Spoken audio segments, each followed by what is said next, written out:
আল্লাহ তাআলা হাজারো ঝামেলা সত্ত্বেও আমাদেরকে অল্প সময়ের জন্য এখানে আসার তৌফিক দিয়েছেন। ইসলাহি মাহফিলের আয়োজন করা হয়েছে, মা বোনরা বিভিন্ন জায়গা থেকে আসছেন, অনেক কথা আলোচনা হয়েছে। নিশ্চয়ই কথাগুলি শোনার পরে আপনাদের মনে সামান্য হলেও দাগ কাটছে। কথাগুলিকে নিজের জন্য পাথেয় বানায় নেবেন, বাকি জীবনগুলি এর আলোকে পরিচালনার চেষ্টা করবেন। আল্লাহ তাআলা তৌফিক নসিব করেন। দুনিয়ার সব মানুষ যদি পাগল হয়, একজন ভালো থাকতে পারে না। ওইরকম সব মানুষ যদি মুর্দা হয়, তাই একজন জীবিত হইয়া বসবাস করতে পারে। বরং জীবিত মানুষের জন্য জীবিত মানুষের সঙ্গে বসবাস চাই। সুস্থ মানুষের সুস্থ মানুষের সঙ্গে বসবাস চাই, তাহলেই তাদের বসবাসটা সঠিক হবে, জীবনযাপন সহি হবে। মানুষ যখন আল্লাহ থেকে বিমুখ হয়, গাফিল হয়, তার দিলের ভিতরে আল্লাহ না থাকে, আল্লাহর ধ্যান না থাকে, আল্লাহর ফিকির না থাকে, আল্লাহ তাআলার জিকির আলোচনা না হয়, তো এই লোকটা হয় মুর্দা, মৃত। এরকম যত মানুষ হবে তত সবাই হইল মৃত। আর যেই লোকটা আল্লাহ তাআলার জিকির করে, আল্লাহর ফিকির করে, আল্লাহর কথা বলে, আল্লাহর হুকুম মতো চলার চেষ্টা করে, মুখে না বললেও দিলে আল্লাহর ধ্যান জিকির আছে, এই লোকটা হলো জিন্দা, জীবিত। বর্তমান সময়ে সারা দুনিয়ার অবস্থা এরকম। পুরুষ নারী সবাই গাফলতের মধ্যে হাঁটতেছি, বসতেছি, চলতেছি, দুনিয়ার কাজ করতেছি, দিল মুর্দা, দিলে আল্লাহ তাআলার জিকির নাই। এজন্য দেহটাও মুর্দাই। আর যারা বিপরীতভাবে দুনিয়ার কাজকর্ম করি, যাই কিছু করি, দিলে আল্লাহর জিকির ফিকির আছে, তার দিল জিন্দা। দিল জিন্দা মানে দেহটাও জিন্দা। এজন্য ওই লোকটা জীবিত। একজন জীবিত লোক অর্থাৎ জাকির, যার ভিতরে আল্লাহর জিকির আছে, এই লোকটা গাফিলদের মধ্যে বসবাস করে। তাহলে সে যেন জীবিত অবস্থায় মুর্দাদের মাঝে বসবাস করে। জিকিরওয়ালা জিন্দা আর গাফলতওয়ালা মুর্দা। জিন্দা থাকে মুর্দাদের সাথে। আয-যাকিরু ফিল গাফিলিনা কাল হায়্যি ফিল আমওয়াত। মৃতদের মধ্যে একজন জিন্দা, ঠিক গাফলতকারীদের মধ্যে একজন জিকিরওয়ালা জিন্দা। গাফলত অবস্থা এরকম, আল্লাহ তাআলাকে ভুলে যাওয়া, এটা এত ব্যাপকতা লাভ করছে যে সকল মানুষের ভিতরে এই অবস্থা সৃষ্টি হয়েছে। নিজের অজান্তে আল্লাহকে ভুলে গেছে, আল্লাহ কথা ধ্যানে নাই, মনে নাই, স্মরণে নাই। আল্লাহ, অথচ এই জিকির করার কথা বলছেন কে? আল্লাহ তাআলা। কাকে বলছেন? মানুষকে বলছেন। মানুষের পরিচয় কি? আশরাফুল মখলুকাত, সর্বশ্রেষ্ঠ সৃষ্টির মধ্যে সেরা। দেখবেন আশরাফুল মখলুকাত। এছাড়া যত সব কিছু আছে, চাই প্রাণী হোক, প্রাণীহীন হোক, জামাদাত হোক, নাবাতাত হোক, এই সব কিছু মানুষের চেয়ে অনেক নিচে, অনেক নিচে, যা কোনো তুলনায় তুলাহীন, তুলনাহীন, তুলনাহীন নিচে। অথচ জামাত একটা পাথর, হাত পাও নাই, চলাফেরা করে না, সেই পাথরটাও আল্লাহ তাআলার জিকিরে মশগুল থাকে, আল্লাহকে নিয়ে ব্যস্ত থাকে, সে তার মতো করে জিকির করে। যা গাছ তরুলতা সেটাও আল্লাহ জিকির করে, আল্লাহকে মনে করে সেও জাকির। একটা পাখি, পরিন্দা, অন্য সব জীবজন্তু সেও আল্লাহর জিকির করে, আল্লাহর কথা বলে, তার ভাষায় সে বলে। প্রত্যেকেই যার নিজ নিজ ভাষায় আল্লাহর জিকির করে, তাও 24 ঘন্টা করে, আল্লাহকে ভুলে না, এক মুহূর্তের জন্য আল্লাহ থেকে গাফেল হয় না। মানুষ আশরাফুল মাখলুক হওয়ার সুবাদে তার তো কাজ ছিল ওই সমস্ত জীবজন্তু, প্রাণী, প্রাণহীন সকল জড় পদার্থ এর চাইতে বেশি আল্লাহকে মনে করা, আল্লাহর জিকির করা, আল্লাহর ধ্যান করা অনেক বেশি প্রয়োজন ছিল। অথচ উল্টা হয়েছে। কোরআনে পাকের মধ্যে আছে পাথর সম্পর্কে। পাথর কি করে? আল্লাহ তাআলার ভয়ে উপর থেকে নিচে গড়ায় পড়ে। তার মানে কি? তার ভিতরে আল্লাহর জিকির ও ফিকির আছে, সেজন্যই তো গড়ায় নিচে পড়তেছে আল্লাহর ভয়। মিন খাশিয়াতিল্লাহ শব্দটাই আছে। পাথর চোখে পানি ফেলে কান্দাকাটি করে, ফোয়ারা চালু হয়, ঝর্ণা চালু হয়, কি জন্য? ইয়াশাক্কাকু মিনহুল আনহার, ইয়াতাফাজ্জারু মিনহুল আনহার। কি জন্য? আল্লাহ তাআলার জিকির আছে, এজন্য ভয় পয়দা হয়েছে। সে আল্লাহর জিকির করে, ভয় করে, সেজন্যই তো। একটা জামাত পাথরের টুকরা, সে এইভাবে চোখে পানি ফেলে, সেটা পড়ে, ফেটে যায়, গড়ায় পড়ে। কেন? আল্লাহর জিকির গালিব হওয়ার কারণে। মানুষ তার চেয়ে কত আফজল ছিল। মানুষের জিকিরটা তো হওয়া দরকার ছিল সার্বক্ষণিক, সবসময় তার চেয়ে বেশি পরিমাণে। গাছপালাও এরকম, পাখিও এরকম। কোরআনে পাকে আল্লাহ বলে দিয়েছেন, ওয়া ইম মিন শাইইন ইল্লা ইউসাব্বিহু বিহামদিহি। যত বস্তু পৃথিবীতে আছে, প্রাণীহীন হোক আর প্রাণী হোক, সবই আল্লাহ পাকের তাসবিহ পড়ে। তবে তোমরা বুঝো না, শুনতেছো না? না। কেন? ওয়ালাকিন লা তাফকাহুনা, তোমরা বুঝো না। তাসবিহাহুম, তাদের তাসবিহ তোমরা বুঝো না। তোমাদের জ্ঞানের ঊর্ধ্বে, বুঝের ঊর্ধ্বে। তাদের ভাষা ভিন্ন, তোর ভাষা ভিন্ন। তার ভাষা তুই বুঝো না, তোর ভাষা সে বুঝে না।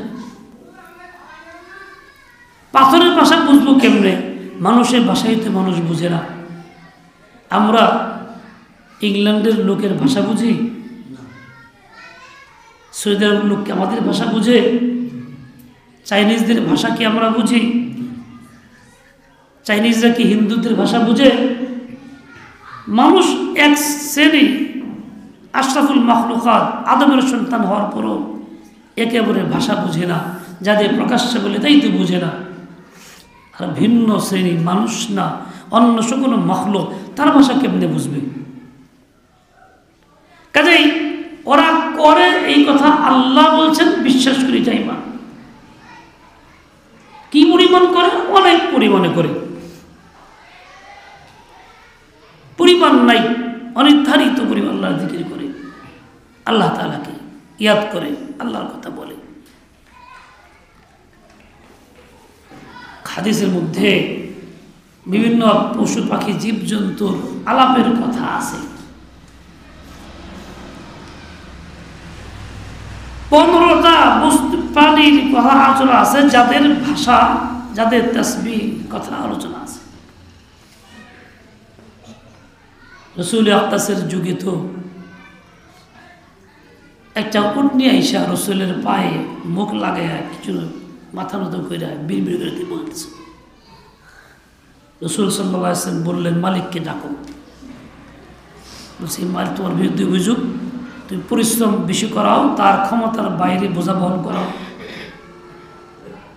এবং তুমি তাকে বিশ্রাম দাও না, খানা কম দাও। মালিক শেখের কাছে, জি হুজুর ভুল হয়েছে, আগামী তো এরকম করুন না।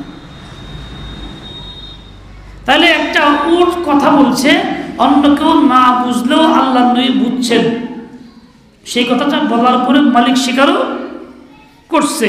তো বোঝা গেল উটও তো কথা বলে, যেমন এই উটের কথা আছে ও বলতে পারে, ঠিক তেমনি উট তার ভাষায় আল্লাহর নামও নেয়, ও সুবহানাল্লাহ বলে, ও আল্লাহর জিকিরও করে। রাসূল আকরাম সাল্লাল্লাহু আলাইহি ওয়াসাল্লাম যাইতেছিলেন, গ্রাম্য একটা লোক হরিণাই বেঁধে রাখছে, মা হরিণ। রসুলকে দেখে কান্না করতেছে, ইয়া রাসূলুল্লাহ, আমাকে ধরে আনছে, আর দুটো ছোট বাচ্চা আছে, দুধ পান করতে পারতেছে না, আটকায় রাখছে, বাচ্চা দুটা দুধবিহীন মারা যাবে, আপনি সুযোগ দেন, আমি ওয়াদা করতেছি ফিরে আসবো, ছেড়ে দেন, আমি ফিরে আসবো, বাচ্চা দুধ পান করে আসি। রাসূল আপনার ছেড়ে দিয়েছেন, মালিক আসছে, বলছে তুমি তো এরকম করছো, তার দুইটা বাচ্চা আছে, ধরছো, মালিকানা তোমার ঠিক আছে, কিন্তু সে তো এরকম জুলুমের মধ্যে আছে, ছেড়ে দিচ্ছি, দায়িত্ব আমার, আমি আসতেছি, অপেক্ষায় আছে, আসবে। আসছে, দুধ পান করে চলে আসছে,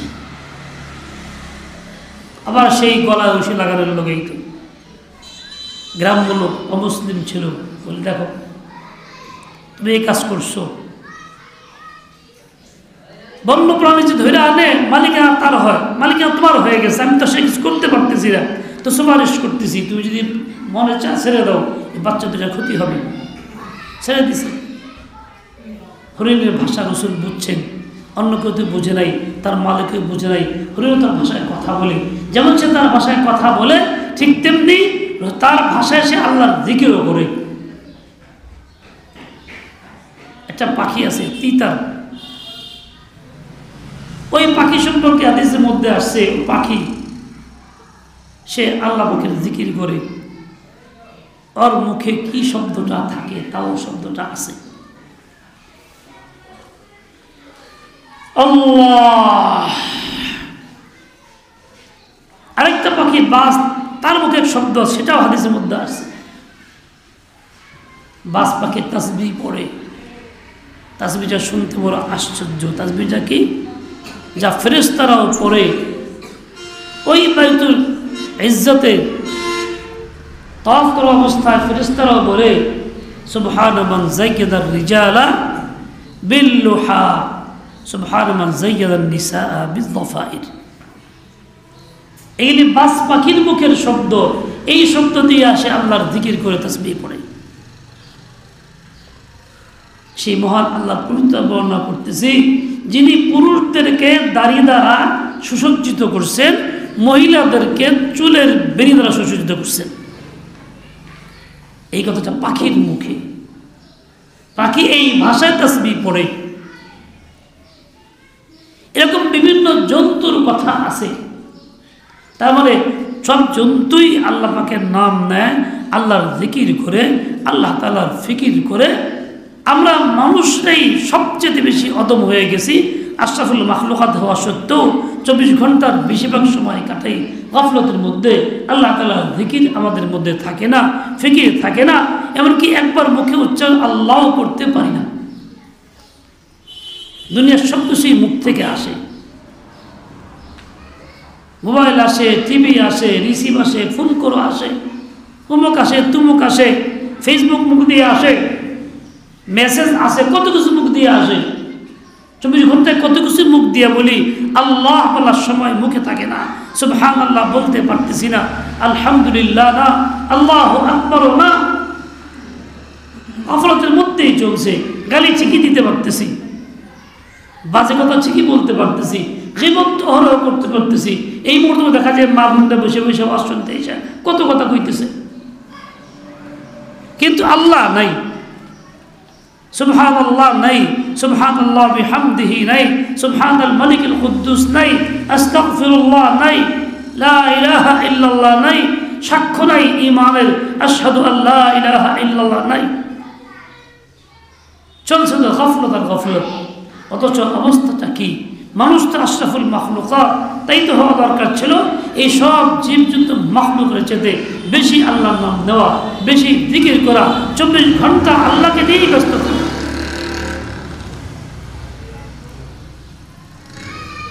বাস্তব হলো এই জিকিরটা হলো রূহের খোরাক। দুনিয়াতে আমরা খানা খাই, চাউল খাই, চাউল থেকে বহু রকম খানা বিভিন্ন প্রকারের তৈরি হয়, পিঠা সিঠা, মুড়ি, চিরা, কত কিছু, এগুলি খাই। নেয়ামতের অভাব নাই, ভোগ করতেছি, খাইতেছি, চলতেছি, ফিরতেছি অসংখ্য পরিমাণে ব্যাপকভাবে। জমিন থেকে উৎপন্ন হয়ে গেলি জমিনের সাথেই মিশে যাচ্ছে, দেহের মধ্যে শক্তি হইতেছে জমিনের এই উৎপাদিত শক্তি দ্বারাই।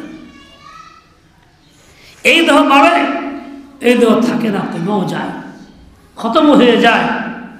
4টা মৌলিক পদার্থ আছে দেহের মধ্যে, আগুন, পানি, বাতাস, মাটি। মানুষ যখন দুনিয়ার থেকে চলে যায় তো এই অঙ্গগুলি, এই সমস্ত পদার্থগুলি কোথায় যায়? যার যার স্থানে ফিরে যায়। পানি পানির মধ্যে যায়, মাটি মাটির সঙ্গে মিশে যায়, আগুন আগুনের মধ্যে চলে যায়। এই দেহ নিথর, কোনো কাজের থাকে না। এর রূহটা বের হয়ে গেলে তো এই দেহের কোনো মূল্য থাকে না, নামই তার লাশ। লাশ মানে মূল্যহীন, লাশাইয়া, কোনো কিছু না, মূল্যহীন, নামটাই তার লাশ। তাহলে আসলে এই দেহটা আসলে প্রকৃত দেহ না, প্রকৃত দেহ হল রূহ। রূহটা এরকম পানির সাথে মিশে যায় না, আগুনের সাথে মিশে যায় না, মাটিতে পয়সা যায়, গইলা শেষ হয়ে যায় না, রূহটা থাকে। যতদিন রূহ আছে এই দেহটা কার্যকরী আছে, রূহ নাই, দেহ কার্যকরী নেই। দেহের খানা তো ঠিক মতো খাই, এহতেমাম ঠিক মতো করতেছি, রুহের খানার এহতেমাম করতেছি না। রুহের খানা ছিল আল্লাহর নাম, আল্লাহর জিকির, তাসবিহ ও তাহলিল, 24 ঘন্টা আল্লাহকে মনে করা, কিন্তু এর ফিকির তো আমি করতেছি না।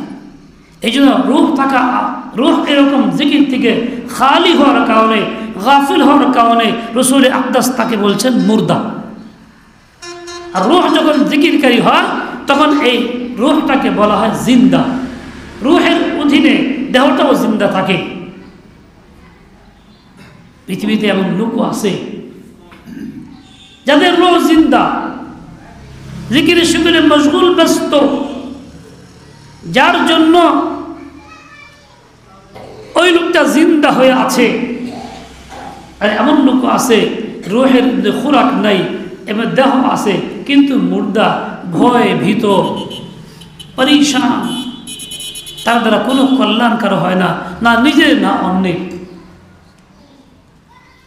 বরং মুর্দা লাশ থেকে পচা দুর্গন্ধ বের হয়ে আসে, তার থেকে শুধু দুর্গন্ধই বের হয়। মানুষের কষ্টের কারণই হয়, মখলুকের কষ্টের কারণই হয়, ভালো কিছু তার দ্বারা হয় না। আর আল্লাহর জিকির যখন গালেব থাকে তো তার থেকে সুগন্ধি হয়, মানুষের কল্যাণ হয়, উপকারী হয়, ভালোটাই তার দ্বারা হয়, খারাপটা তার দ্বারা হয় না। মানুষ আশরাফুল মাখলুকাত, কত নিয়ামত আল্লাহ তাআলা তাকে দিয়েছেন, সমস্ত মাখলুক সে ব্যবহার করে।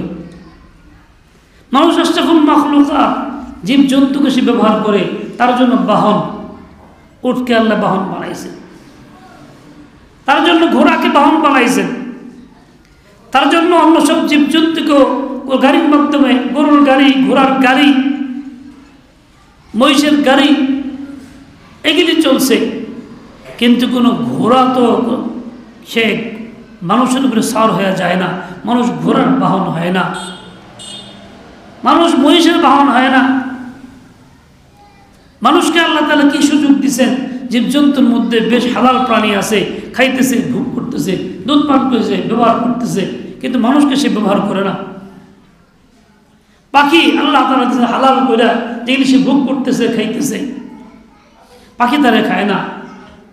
জীবজন্তুর চামড়া দিয়ে সে কত উন্নত পোশাক তৈরি করতেছে, মোজা তৈরি করতেছে, কিন্তু মানুষের চামড়া তারা ব্যবহার করতে পারতেছে না। এরকম ভাবে এই সমস্ত গাছপালা ইত্যাদি মানুষ ব্যবহার করতেছে, লাকি দিয়ে চেয়ার টেবিল বানাইতেছে, ঘরের চৌকি বানায়, খাট বানায়, ব্যবহার করতেছে। আগে মুর্দার লাট বানাইতো, খাটের খাট বানাইতো, কাটতেইতে বানাইতো, ব্যবহার করতেছে। প্রত্যেকটাকেই মাখলুককে প্রত্যেক মাখলুক মানুষের অধীনে বানানো হয়েছে। সব কিছু এসে ভোগ করতেছে, তার অধীনে নেয়ামত সংখ্যা অনেক বেশি। নেয়ামত যার বেশি তার তো জিকিরটাও বেশি হওয়া দরকার, তাই তো ছিল। এক্ষেত্রে উল্টা, নেয়ামতের চিন্তা করলেও জিকির থেকে এক মুহূর্ত গাফিল থাকার সুযোগ ছিল না, আল্লাহকে ভোলার সুযোগ ছিল না। ইচ্ছা অনিচ্ছা 24 ঘন্টা দিনে রাতে ঘুমে সজাগে সবসময় তো আল্লাহকে মনে করা দরকার ছিল, কই তার মধ্যে নেই। এভাবেই যেন গাফলতি আর গাফলত চলছে আমার মধ্যে। আমি আল্লাহ থেকে দূরে আর অনেক দূরে সরে পড়তেছি, অনেক দূরে সরে পড়ে আছি। কি অবস্থা আমার জিন্দগি! এই জন্য তো রাসূল আকরাম সাল্লাল্লাহু আলাইহি ওয়াসাল্লাম বলছেন, মাসালুল্লাযী ইয়াযকুরু রাব্বাহু ওয়াল্লাযী লা ইয়াযকুরু কামাসালিল হাইয়্যি ওয়াল মাইয়িতি। একই অবস্থা, এখানে একই ধরনের কথা। জিকির করে তো জিন্দা কোনটা? তার দিল, রোহটা, তার দিলটা। জিকির না করে তো মুর্দা কোনটা? তার রোহটা, তার দিলটা। এমনি যদি দেখা যায় চলতেছে, লক্ষ লক্ষ হাত পা নড়াচড়া করতেছে, কিন্তু এটা জিন্দা না। জিন্দা হলো দিলটা, জিন্দা হলো রোহটা। এটা সম্ভব জিকিরের দ্বারাই, যেহেতু রুহের খোরাক হলো জিকির।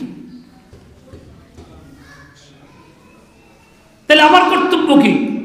আমার কর্তব্য হলো এইটা, হাজারো লাখো কোটি গাফলতের মানুষের মধ্যে আমি থাকবো, তো গাফলতের মধ্যে থাকবো না, জিকির নিয়ে থাকবো। আমি থাকবো জাকির, আমার সব কিছু থাকবো সচল, আমি থাকবো জিন্দা। তবেই তোমার দাম আল্লাহ তাআলার কাছে, তবেই মান আমার আল্লাহর কাছে। আমি জিন্দা না থাকতে পারলে আমার দাম নাই, মুর্দা, আমি তো মূল্যহীন। আল্লাহু আকবার। আর জিকির বলতে কি করব? কি জিকির আমি করব? সবচেয়ে উত্তম জিকির তো আল্লাহ তাআলা দিয়েছেন ফরায়েজের দ্বারা। বান্দার উপর যে জিকির করে আল্লাহ পাক দিয়েছেন, ফরজ আমাল, নামাজ, রোজা, হজ, যাকাত, পর্দা, সবই জিকির। বলে এর মধ্যে জিকিরের আলোচনাও আছে, জিকিরের কথাও আছে। আল্লাহ বলছেন ওয়াকিমিস সালাতা লিযিকরি, আল্লাহ বলছেন উতলু মা উহিয়া ইলাইকা মিনাল কিতাব ওয়াকিমিস সালাহ ইন্নাস সালাতা তানহা আনিল ফাহশাই ওয়াল মুনকার ওয়ালা যিকরুল্লাহি আকবার। এই সবই জিকির, নামাজ। আল্লাহ পাক জিকির শব্দটাই উল্লেখ করেছেন নামাজের ক্ষেত্রে। নামাজ তো ফরজ, বোঝা গেল ফরজটা বড় জিকির। এরকমভাবে অন্যান্য আমাল যেগুলি আছে ফরায়েজ, সেগুলির ক্ষেত্রে তো এই শব্দটাই আছে। হজের ব্যাপারে আছে ফাইদা কাদাইতুম মানাসিকাকুম ফাযকুরুল্লাহা কাযিকরিকুম ফাইদা আফাদতুম মিন আরাফাতিন ফাযকুরুহু কি জানি ইনদাল মাশআরিল হারাম। এখানেও জিকির আছে। হজের মধ্যে কুরবানি আছে, দাম, এমনি কুরবানি আছে। আল্লাহ লা ইয়ানালু তাকওয়া, লা ইয়ানাল্লাহু লুহুমুহা ওয়ালা দিমাহা ওয়ালাকিনাহু তাকওয়া। তাকওয়া তো আল্লাহর জিকির। প্রত্যেকটা কাজের মধ্যে যা আছে জিকির আছে। তার মানে বান্দা বান্দির আসল কাজ হইল আল্লাহকে মনে করা, আল্লাহর জিকির করা। কিসের দ্বারা? ফরায়েজের দ্বারা। এর দ্বারা আল্লাহ সবচেয়ে বেশি খুশি হন, এই জিকিরের দ্বারা। এছাড়া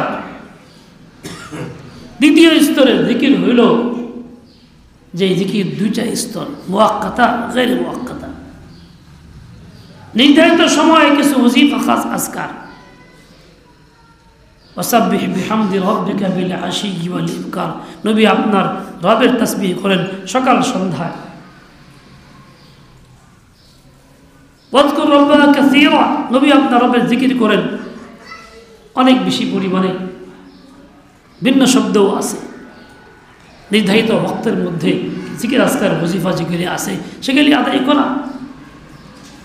এবং তার জন্য সময় সংখ্যা নির্ধারিত করে নেওয়া। মাশায়েখ যেমন দিয়ে দেন, এতবার আস্তাগফিরুল্লাহ বলো, এতবার দুরূদ শরীফ পড়ো, এতবার লা ইলাহা ইল্লাল্লাহ বলো, এভাবে প্রতিদিন নিয়মিত চলো। কেননা সবচেয়ে উত্তম জিকির, উত্তম আমল সেইটা যাতে নিয়মিত করা হয়। হোক পরিমাণে কম, কেউ বেশি ব্যস্ত, সময় নেই মনে করো, সে 500 বার না করো 100 বার করো, 100 বার না করো 33 বার করো, তাও না করো তো 11 বার। একটা কথার কথা বলছি, তার পরিমাণ নির্দিষ্ট হোক, যেই নির্দিষ্ট পরিমাণটা সবসময় চলুক। তুমি নিয়মিত এই কাজটা করো, সকাল সন্ধ্যা রুহাই খোরাক দিয়ে দাও। সকাল সন্ধ্যা ছাড়াও তো কিছু ওয়াক্ত আছে, তাহাজ্জুদের ওয়াক্ত আছে, এশার চাষ আছে, ইত্যাদি ইত্যাদি আছে। এগুলিকে নির্ধারিত ওয়াক্ত অনুযায়ী নিয়মিত মতো করো আল্লাহর জিকির। এছাড়া আজকারে মাসনুনা যেগুলি আছে, যেই ওয়াক্তের সময় যেই দোয়া ইত্যাদি, এটাও আওকাত, জিকিরের মুওয়াক্কাত, নির্ধারিত সময়ের জিকির। চলো, এর দ্বারাও তোমার আল্লাহকে মনে করা হবে। দ্বিতীয়ত হলো গায়রে মুআক্কাদ, সময় নির্ধারিত নেই, যে কোনো সময় তুমি আল্লাহর নাম নিবা। কেমনে নিবা? চলতেছো ফিরতেছো, দিলে দিলে আল্লাহ আল্লাহ আছে, সুবহানাল্লাহ আছে, লা ইলাহা ইল্লাল্লাহ আছে, মাঝে মধ্যে আল্লাহু আকবার আছে, আস্তাগফিরুল্লাহ আস্তাগফিরুল্লাহ আছে। অনর্গল 24 ঘন্টার মধ্যে হাতে পায়ে কাজ চলছে, দিলের ভিতরে আল্লাহ আছে। এভাবে তোমার জিকির হবে। তাহলে তুমি 24 ঘন্টাই জিকিরে মশগুল থাকবা, তোমার দিল জিন্দা থাকবে। দিল জিন্দা থাকলে তুমিও জিন্দা থাকবা। আর তা না হইলে তোর দিল মুর্দা হবে, তুমিও মুর্দা। মুর্দা যেমন মূল্যহীন, তুমিও মূল্যহীন। আল্লাহ তাআলার দরবারে তোর কোনো মূল্য হবে না, থাকবে না। ও মা বোন, ও পুরুষরা, ও আল্লাহর বান্দা বান্দিরা, চিন্তা করে দেখি যে আমি কতটুকু জিকিরে মশগুল। আমার জিকির চলছে কি চলছে না? কতটুকু জিকিরে মশগুল, কতটুকু ফিকরে মশগুল, আমি কি অবস্থায় আছি? আমি চিন্তা করে দেখি, আমি কি জিন্দার খাতায় আছি না মুর্দার খাতায় আছি? চিন্তা করলে দেখা যাবে প্রকৃতপক্ষে মুর্দার খাতায় আছি, জিন্দার খাতার মধ্যে নাই। আর আল্লাহ তাআলা এটা চান না। মুর্দাকে আল্লাহ পছন্দ করেন না, আল্লাহ জিন্দাকে পছন্দ করেন। কাজে আমি যেন জিন্দাই হই, মুর্দা না থাকি। জীবনের যে ক্ষেত্রে যেই কাজটা করণীয়, যেইভাবে, ঠিক ওই ক্ষেত্রে ওই কাজটা ওইভাবে করার দ্বারা জিকির হয়, জিকির। কিন্তু আমি তা করি না, আমি আমার মতো চলতেছি। দিলে দিলে চিন্তা করার সুযোগ তো নাই, বাস্তবের সময় মতো হুকুমটাও করার মতো সুযোগ নেই। এমন অবস্থায় পড়ে গেছি, আকীদাটাও সহি নেই। বহুত কম লোক পাওয়া যাবে যেই লোকটার আকীদা এতটা সাফ পরিষ্কার, আল্লাহ তাআলার হুকুম, যে ইসলামের আদর্শ, বাস এটা আমার কাজ, অন্য কোনো কাজ আমার নাই। উল্টাটা আছে যে ইসলাম ঠিক আছে কিন্তু এটা ওইটা ভালো, ওইটা করা উচিত। অর্থাৎ ইসলাম ছাড়া অন্য কোনো তৌর তরিকাকে পছন্দ করলে ঈমান থাকে না, যদিও ছোট্ট কোনো কাজ হোক। ইসলামের কোনো কাজকে অপছন্দ করলে, তুচ্ছ করলে, ঘৃণা করলে ঈমান থাকে না। সমাজের বেশিরভাগ লোক ঈমান হারা হইতেছে বিভিন্ন প্রেক্ষিতে। একটা প্রেক্ষিত এরকম যে মানুষ রাজনৈতিক জীবনটাকে ইসলাম থেকে ভিন্ন মনে করতেছে, ইসলামের বাইরের জিনিস। এই জন্য কেউ ধর্মনিরপেক্ষতার পক্ষে স্লোগান দেয়, থাকে, ভোট দেয়, সমর্থন করে। কেউ আবার সকল ক্ষমতার উৎস জনগণের পক্ষে থাকে, স্লোগান দেয়, কথা বলে। যদিও নামাজ পড়ে, উমরা করে, রোজা করে, সে তো আল্লাহ তাআলার বিধান মোতাবেক জীবন যাপন করার কথা, আল্লাহ তাআলার আইন মোতাবেক দেশ, সমাজ, রাষ্ট্র পরিচালনা করার কথা। সে তার পক্ষে থাকে না, পক্ষে থেকে ধর্মনিরপেক্ষতার কিংবা সার্বভৌমত্বের মালিক জনগণের, এই কথার উপরে। যদিও নামাজ পড়ে, রোজা করে, হজ করে, কপাল ঘাও করে, উভয় শ্রেণী কুফরের সমর্থন করার কারণে ঈমান থেকে বেরিয়ে গেছে। ঈমান একটাও নেই। কথা যত সুন্দরী হোক, দাবি যত সুন্দরী হোক, যুক্তি যত সুন্দরী হোক, এই অবস্থায় আছে। কিন্তু মনে মনে খুব খুশি, স্বপ্নে দেখতেছি জান্নাতে আছি। এরকম জান্নাত কত মানুষের দেখে, উঠলে জান্নাত থাকে না, ঘুম ভাঙলে জান্নাত খতম হয়ে যায়। ঘুমে থাকা অবস্থা জান্নাত থাকি। এরকম স্বপ্নের জান্নাতে গেলে কি মাপ পাওয়া যাব, সুখ পাওয়া যাব? যতক্ষণ স্বপ্ন ততক্ষণ সুখ, স্বপ্ন গেলে সুখ শেষ। আমরা দুনিয়ার জীবনে আল্লাহর হুকুম বাদ দিয়ে পিছিয়ে ফেলায় দিয়া স্বপ্নের জান্নাতে আসি, যা একেবারেই মূল্যহীন, কার্যকরী না। এই জন্য ভাই সময় থাকতে বুঝি, চিন্তা করি।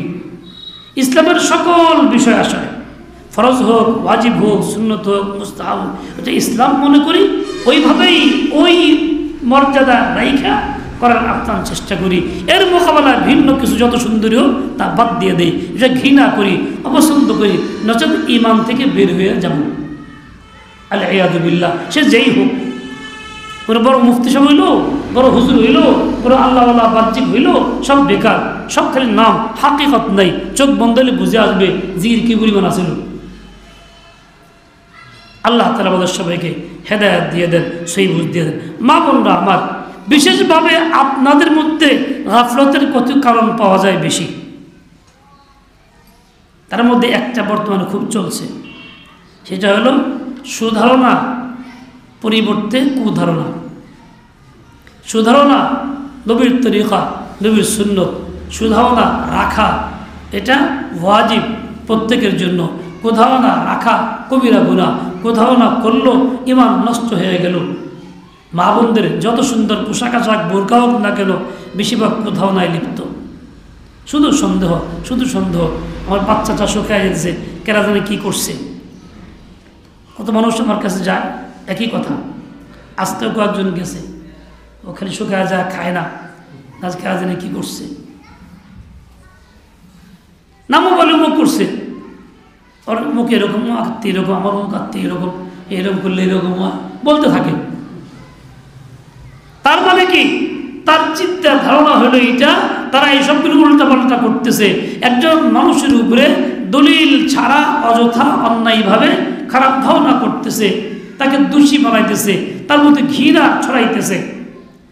আজ খালি কোনো মুদাব্বির খুঁজে দেওয়া এবং কিছু একটা আছে, কেউ কিছু করে দিচ্ছে, তাহলে তো কথাই নেই, 100% নিশ্চিত মুখেই করছে। অসম মুখে জানেও না যার সঙ্গে ধারণা করতেছে। এর দ্বারা ফল হইতেছে কি, তোমার দিল সাতিয়ানাস, দিমাগ নষ্ট, জিন্দগি বরবাদ, তুমি গাফলতের মধ্যে ডুবতেছ, জিকির তো এটা না। এর দ্বারা ক্ষতি কি হইতেছে, ওর সঙ্গে সম্পর্ক নষ্ট হইতেছে, কাতে রাহমি পয়দা হইতেছে। সিলা রাহমি ফরজ ছিল, কাতে রাহমি হারাম ছিল, ফরজটা বাদ দিয়ে হারাম করা শুরু করছো। এর দ্বারা ফল হইতেছে কি, সিলা রাহমি যখন করলা না, দোয়া কবুল হইল না, তুমি বঞ্চিত হইতেছ। এর দ্বারা কি হইতেছে, শেষ পরিণাম এই হইতেছে, তুমি ইমান হারাইতেছ। কেননা ভালো মন্দ ক্ষতি আর অসুবিধার মালিক মনে করতেছ, কেউ নন্দরে, কেউ শাশুড়ি। আর ইমান তো ছিল এইটা, ভালো মন্দ ক্ষতির মালিক আল্লাহ। তুমি আল্লাহর ক্ষমতা দিয়েছ নন্দরে, শাশুড়ি, তাদেরকে মনে করলা কর্তা, তারা এইগুলি করছে, তাহলে শিরক করে ফেললা। তুমি মুশরিক হইলা, শিরকের জালি তোমার ভিতরে আছে, এটা ইমান বিধ্বংসী। এর দ্বারা তুমি ইমান এই অবস্থা থাকলে ইমান নিয়ে যাইতে পারবা না। এই কুধারণা কইরা তুমি ইমান হারায়া ফেললা। জিকির করবা দূরের কথা, জিকির উল্টা দেই করা সারা পাও না। বাবুর নামাজ, এই পোশাকের নাম দিন না, সুন্দর মিষ্টি কথার নাম দিন না, তাসবিহ রাখার নাম দিন না, তাবলীগের হালকা যাওয়ার নাম শুধু দিন না, ওয়াজ মাহফিল আসার নাম দিন না। এই ধরনের কুধারণা, এই ধরনের অসৎ ধারণা থেকে বাঁচা, ইমান রক্ষা করা হলো দিন। এইসব থেকে বাঁচা হলো জিকির। আর এইসবগুলি যদি আক্রান্ত হওয়া হলো গাফলত। গাফলত যে করে সে মুর্দা হয়। তোমার দিল তো মুর্দা, তুমিও মুর্দা, মূল্যহীন হয়ে পড়তেছ ওইগুলির দ্বারা। খবরদার, খবরদার, সময় আছে এখনো, হুশ আসো, হুশ আনো, জিন্দিগি বদলাও, তওবা করো। আল্লাহ তাআলা হিম্মত দেন, তৌফিক দিয়ে দেন, এ সকল আপদ বিপদ থেকে আমাদের সবাইকে বাঁচায় দেন। তোমাদের মধ্যে আরও কিছু কাজ আছে যা আমাদের মধ্যে আছে, তো আছেই, তোমাদের মধ্যে বিশেষভাবে আছে। আমরা ডাক দিয়ে উচ্চত হয়ে যাই নামাজ পড়ার লেগে, তোমরা উঠতেছি, একটু পরে উঠি, ফজরের সময় উঠতে উঠতে বেলা ওঠে, ফিরা শুনলে দেখা যায় বেলা উঠছে, পরে উঠছে, কই মনে করছি পরে উঠুন, ঘুম ধরে গেছে, ওটা বললাম না। ইচ্ছাকৃত ফজর নামাজটাকে ধ্বংস করতেছো। বাহানা কি? বাচ্চা বিরক্ত করে এই সই দুধ চাইছে দিয়া দুধ দেওয়ার সময় আর ওটা পারলাম না, তুমুক না, নানান তামসা, এইসব বাহানায় তুমি পার পাওয়া যাবে না। এই যে তুমি উঠতে পারলা না, গাফলত করলা, এটাও কিন্তু মুর্দা হওয়ার লক্ষণ। দিল মুর্দা, জিন্দা হইলে থাকতে পারত না। যত কষ্ট হোক, যে আমি উঠতে নামাজ পড়ে লই, কান্দে কান্দুগা দেই আজ দিয়া লই।